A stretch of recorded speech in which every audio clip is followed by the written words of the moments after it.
Well, we got another one. This is going to be interesting. It is the new Diana rifle. So let's get it open. This was a used from the gun store. So somebody owned this. It's supposed to be in good shape. Let me get rid of the razor knife first.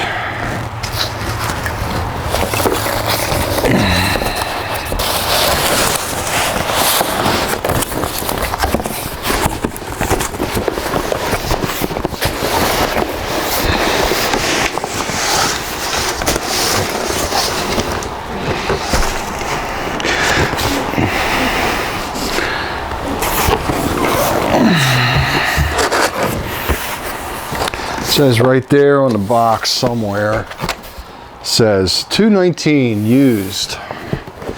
Used but not abused.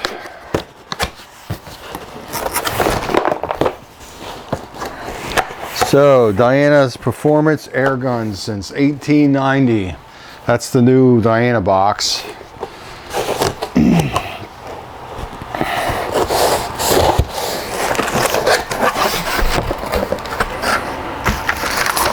And here's the papers.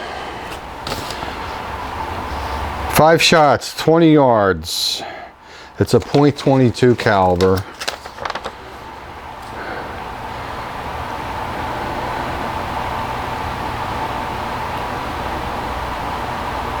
So it's doing around 728 to 709 in the 5 shots feet per second. They didn't give the little picture of the group, see, NA, not applicable. But at any rate, this is the N Tec rifle, and for the money, there's all the literature and stuff in the box. Now this is that gas ram. It's the N Tec, Diana N Tec 34.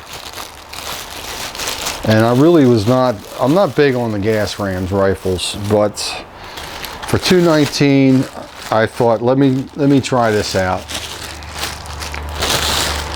And I thought I read somewhere where somebody had a gas piston problem where they lost their air. So now this is gas rammed, and the trigger's been adjusted and modified to accept the gas ram. So I don't think you can convert this now back to a Springer, but that's the thing I had in mind, was possibly if I didn't like the ram, what can I do to convert this back to a Springer? Well, I'd have to get a whole different trigger group, I'm thinking, but I'm pretty sure that's probably going to go to the place where you can't convert it. But we'll have to see down the road. Maybe I won't want to convert it, and even if I do, maybe I won't be able to. So anyway, here's the gun. The stock is very nice. I know you're not going to see that. When I originally saw this, I didn't really care for this little, I call it the humpback, and it just took me a little while to get used to. So as far as the rifle's concerned, actually, I kind of like this, the way it feels. I'm not quite sure if it's longer or shorter, a little bit shorter maybe than the original Diana 34. Now, I always had an issue with the Diana 34s, and that was because the rifles seemed so long, and to hold the rifle, I always had to go all the way out like that when I had one. I felt like I had a bow and arrow in my hand the way I held it. And the rifle basically kind of got on my nerves. But at any rate, so I got the new N Tec Diana 34 or 340 N Tec Classic.